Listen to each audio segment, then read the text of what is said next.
wide receiver spot is interesting. John, I think I can live with the wide receivers not being that great because I feel as though the team needs the run game more than they need a group of wide receivers. Where I get a little concerned is when you couple it with the tight ends, because I haven't heard any good things about the tight ends. Dallas Goedert's okay, and I'm Dallas Goedert's not a part of my concern, but I mean when you're second round tight end, and I get it, he's a future pick, but when he can't even as much as compete in the slightest with Johnny Mundt. I mean, Johnny Mundt wasn't drafted or wasn't signed here to be the certified tight end too. That's not why he was signed here. And he became that because nobody pushed him even a little bit. Nobody even came close to him even a little bit, including the second round pick you spent on your tight end. I mean, when you couple the tight ends with the receiving group, that's where I get a little concerned from a sense of there's just not the right skill position players around this group right now. And that's a little bit of a concern for me. You tell me if I'm overstating it. Well, look, it's rare where I criticize Howie for roster composition, but I do criticize him for the tight end composition. And that goes back to the draft, as you know. You would ask me questions about Eli Stowers, and I would say, I don't see how he fits here. Yeah, pre-draft, you said that before we were taking him. Yep. So it's rare. I mean, the reliance on Johnny Mundt is mystifying, to be honest. The guy's been around a long time. He's a third tight end. That's what he is. Very limited in the passing game, good blocker. And he has been like lock, stock, and barrel, the tight end too. What I don't know how Max Clare is doing with the Rams, but he was picked 61st. Eli Stowers was picked 54th. Now, different situation. The Rams have 100 tight ends, which is ironic because then they, is still drafted Max Clare. Like if Max Clare was here, I believe he'd be starting in 12 personnel. Now he'd have to do it. He'd have to show up. He'd have to perform. Maybe he's overwhelmed. I don't know. Sam Roush, I'm looking, was 69th to Chicago. I think he would be the second tight end. Oscar Delp, I know, would be the second tight end. I loved him. He went 73 to New Orleans. I assume all these guys are healthy. Those were the next three tight ends selected. I think every single one of them would be your tight end 2 in Philadelphia. And Johnny could fit in as where he should be, the tight end 3. Every single one of them. And that is a position that keep an eye on, at the waiver wire and the trade market. Because you don't think Zach Ertz is an option? No. Why is that? There's not that many tight ends available right now. Because they need more of a dual threat. They don't need. Right. Plus, like I said, you bring Zach Ertz in here because of his reputation, because he means to the franchise, and people want him to get the ball. It's just, you don't want it. You don't want that situation. Now, if Dallas got hurt, then you say we need somebody. Then you might revisit. You don't want that situation. You want a role player. You want a young role player who can develop, like Max Clare, like Oscar Delp, like Sam Roush, like Eli Raritan, another one they just saw in New England. There were a lot of tight ends in this draft, and they bet on the guy who might be 2 years away from 2 years being 2 years away. That was a strange pick. I said it at the time. Don't enjoy being right, believe it or not, but that kid is not ready to play. Yeah, we'll see. I mean, what that looks like for the Eagles in the future. I guess the optimism remains just that he could be the tight I end miss in the long term. I miss Nate Bokercher. He got picked 56. I missed him. So he's from Yeah, Texas what's his A&M. name like him? Didn't the Ian Cummings like him on the Yeah, draft show? Yeah. he got a little bit overdrafted, I think, but yeah, he'd be the tight end too as well. John, Uh, try and be as honest as you can, as you always are. And it's maybe too early to tell. And you, if that's your answer, that's fine. Forget this year. Do you honestly feel like Eli Stowers could become a tight end one in the future for this team? uh, yeah, I mean, people can develop, but he's got a long way to go. He's got a long way to go. I was thinking, 1 year. Now it's probably a 2-year project.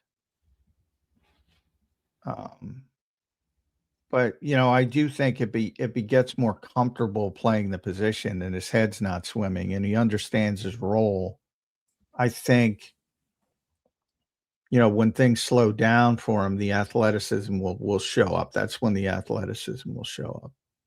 So I think long term, there's still a chance he becomes a good player, but I think it's longer term than I thought, which was basically one season where you sort of mix in, maybe play 10 snaps a game. Sounds like he was overdrafted. Um, yeah, probably, unless some teams value athleticism. The Eagles are certainly more lean towards that category. He was a phenomenal athlete. I mean, he set all kinds of records at the combine. The best vertical leap at the combine a tight end has ever had. Ever. What does that mean, though, for playing the tight end position well? Well, what it means is explosion. That's what vertical leap shows NFL scouts. Right. It's not about All right, it's John. So this is the last 4 years. Goddard played 15 games. 2024, he played 10 games. 2023, he played 14 games. 2022, he played 12 games. So if we average out the last 4 years, he missed 7 games, he missed 2 games, he missed 3 games, and he missed 5 games. Let's call the average 4 games a year where Goddard has missed. He's only older. What is their plan for those 4 games if we assume Goddard will probably miss a few like he normally does? Well, they're probably going to keep Grant Calcaterra somehow, whether it's practice squad or keeping him on the roster. And you'll just be where you were before. Maybe EJ Jenkins is still around. Stone Smart's even started to show up a little bit.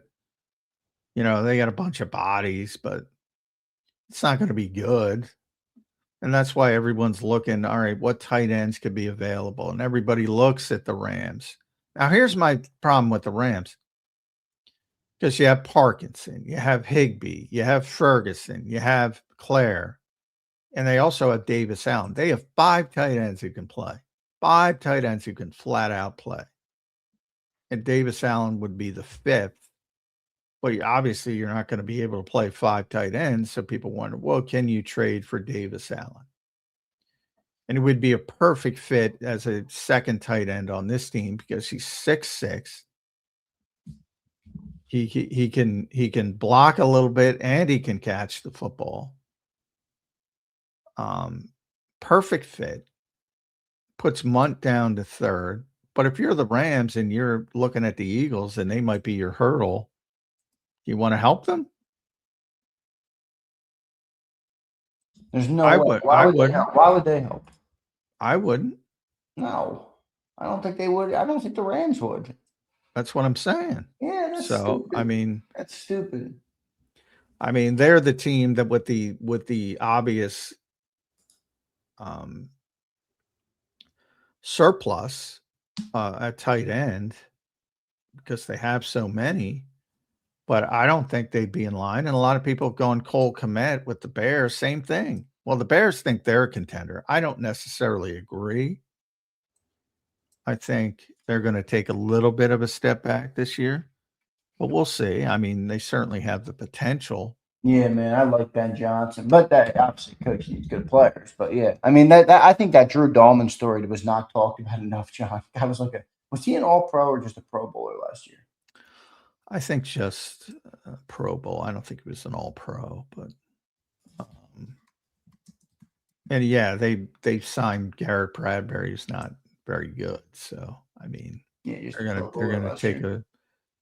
I assume he's starting. I could be wrong, but they drafted Logan Jones, so maybe he already beat him out. I don't know who's in line to start, but they're either going to have a rookie or Garrett Bradbury, which was going to Yeah, be. and then they had Darnell Wright, obviously too. He got hurt too the other day. I haven't seen anything. But That's who was drafted. For those Eagle fans for those who don't know, that's who was drafted right behind Jalen Carter. If you remember, the Eagles traded up with Chicago. They took Darnell Wright. Yeah, he's a great player too. Great player. Yeah, Darnell Wright returned yesterday. All right, so that's good for them. They also brought in Jedrick Wills, who was injured, had been a good tackle. Former Bama guy, I remember Jedrick. Yep. And they still have Thuney. They drafted Logan Jones, I think, in the second round, maybe. Jonah Jackson's still there. So they still should have a very good offensive line. But they drafted Sam Roush, who I just talked about. So people are saying, well, they don't need Cole Kmet. Again, why are they going to trade Cole Kmet to the Eagles? I don't know. It's a good player. And why can't you have 3 tight ends? You need 3 tight ends, 3 good ones, especially with Ben Johnson. But I mean, tight end's a position that people haven't talked about enough that they need an upgrade in. And it might be a situation where it could be the waiver wire. It could be a trade, but they're probably going to upgrade the tight end, I would think. We'll see what the Eagles do there.